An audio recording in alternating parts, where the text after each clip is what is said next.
Chapter 6 African Savannah. Chris and the others gathered around the wheelchair just as the sun was rising, their faces beaming with anticipation. Everybody was seated in Chris's living room.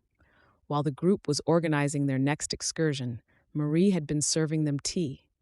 The gang's younger members trusted Chris and wanted him to organize every trip.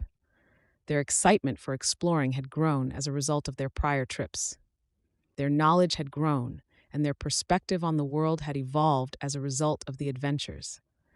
After they finished their tea, Uncle Chris prepared a new surprise for them and asked, "Are you ready for your next adventure?"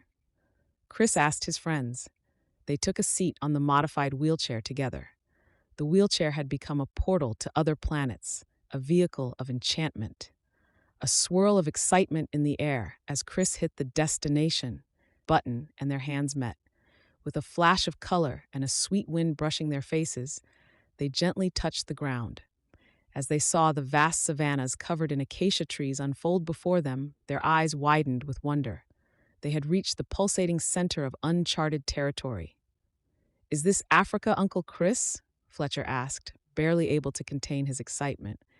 "I guess we are in Africa. Can't you see the acacia trees and these savannas? I have learned about this in school." Freddie answered the question directed to Chris. "This is the time when the Great Migration takes place, a spectacle of nature." Chris, feeling proud of the kids, cleared their doubts. "You are right, Freddie. This is the time of Great Migration, and we might be able to witness it." They felt what sounded like the heartbeat of Mother Earth as they looked about. From a distance, Chris saw it and pointed others in its direction. It was the magnificent Great Migration. In perfect unison, the plains were crossed by thousands of antelopes, wildebeests, and zebras. This show kept the children fascinated. After what seemed like an eternity, they finally saw a person coming their way. "Hiya, I'm Kip. Would you like to join, or are you lost?" His question was polite. Kip donned the armor of a Maasai warrior. The brown grassland was a stark contrast to his vibrant clothing. His welcoming personality and infectious smile made friends out of complete strangers in an instant. As soon as he arrived, Freddie, Ellie, and Fletcher began to bombard him with questions. "Are you herding the animals, Kip?" Ellie asked, followed by Fletcher's question, "Are you and other humans also following the animals?" Freddie was the most sensible, but he also jumped in with his question after watching such a magnificent spectacle. "How do you make your weapons?" Kip laughed at the children's eagerness. Pointing towards the herds, he began to share a tale of the balance of life in the savannah. "We respect the animals, so they respect us," he told them. "Once one of our forefathers killed a deer because they wanted to eat its meat. After that, we were at war with the animals for a long time. It was not until my father, the chieftain of my tribe, apologized to the animals. Since then, we have lived side by side in peace." "How did he apologize?" Ellie, who had been listening with her mouth hanging open, asked. Kip replied, "He went into the forest and called out his apology 3 times in a very loud voice. Then he came back. Before that day, we could not cut bushes or pick fruits because the birds and squirrels bit us. But no one bothered us after that. That was how we knew that the animals had forgiven us." His words painted a picture of his people, the Maasai, who lived in harmony with nature by respecting and preserving their homeland. The children listened intently, captivated by his stories of coexistence and survival. After that, Kip took them to his village. He taught them how to track animals, recognize plants, and interpret nature's language, a sacred wisdom passed down to those who lived on this land. Dispersed dwellings, constructed from sticks and leaves, made up his town. Chores kept everyone occupied. Kip guided them as they strolled through the town. They learned about the sustainable techniques that allowed people to live in harmony with nature and the special relationship that existed between livestock and their owners. They looked so strange that the villagers couldn't help but stare in awe. Both the outfit and the car they were operating were completely new to them. Despite this, they still went out of their way to make them feel welcome. Chris quickly recognized they were secure after his previous fear of being captured and eaten. The villagers weren't taken aback by this because they had witnessed far stranger things. Their reverence for their visitors was another factor that stopped them from these 3. The welcoming nature of the Maasai people shone through in their interactions with visitors. As the hours went by and the sun rose higher, Kip led them to his family's home, which was surrounded by the beauty of the savannah.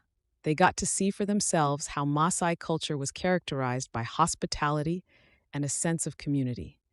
As a welcome meal, a big feast with foods from the area was set out in front of them. Chris taught for the day, drawing from what he had seen of harmony and how everything was connected. As night fell, Kip took them to a place where they could see the sun go down.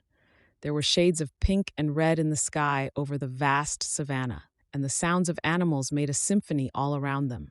It made them feel like they belonged in this world. One more magic spell was still waiting in the savannah. As night fell and the sky filled with stars came into view, they were caught up in a dance. These stars help us travel during the night when finding directions is harder than anything, Kip told the group. How do they help? Freddie inquired. Freddie was really moved by the Maasai people. Kip pointed to the brightest star in the sky and explained, "It is called the North Star. It is always in the north direction, and when I travel north, we keep following this star." Kip told over and over how they use the stars to find the way. They were learning how the Maasai get around while the beat of drums filled their hearts with joy as Kip led them in steps and jumps, their laughter mixed with the sounds of the night. As they sat around a crackling fire, they told each other interesting stories and talked about their hopes and dreams. The stars seemed to shine even brighter in recognition of their newfound understanding. This magical night under the stars made them realize that their journey wasn't just an adventure. It taught them a lot about humility, respect, and appreciation for the complex tapestry of life. They knew that their trip in the wheelchair wasn't just about seeing new places. It was also about learning more about who they were and how they fit into the world as a whole. They were looking forward to their adventure with open minds and hearts full of hope, knowing that each experience would make them more caring and knowledgeable guardians of our planet. When they got back, it was peaceful because each of them was lost in thought and deeply affected by the savannah's magic. There was a mark on their souls from it. They didn't just bring back memories. Mother Earth taught them things. There was an agreement to protect and honor the balance of nature. As they said goodbye and walked back to where they started with their wheelchair, they realized that their trips had been more than just explorations. They became more aware of their duty to protect the earth with each adventure, and they now hold this duty very dear. After they sat in the wheelchair, Chris gave a final bid goodbye to Savannah. They were able to see the people of Maasai at a distance, enjoying their life without the need for any technology. Just Mother Nature helping and protecting them while providing them with everything they needed. Chris pressed the home button, and they traveled back through the time tunnel, but no one was enjoying their travel back home this time. They were back to Chris's living room. The group had learned that all members of nature can exist together, like the people of Maasai. They had seen it with their eyes. Animals and people living together in harmony. "Uncle Chris, can we still live with the animals like Maasai people?" Ellie added, "because I want to live with a panda." Everyone smiled. Chris answered her innocent question. The humans and animals have been at war for a long time. People eat animals and make them angry. If we stop this, then we all can become friends again. "Ah, so I cannot live with a panda." Ellie expressed her sorrow, but everyone burst into laughter. It was getting late for the children, so Chris told them to go back home until their adventure next time. Hi, please like and subscribe and help me get my life back. Thank you. Have a good day. To all the people that like and subscribe, thank you very much. It's much appreciated all the help that you are giving me. Bye bye.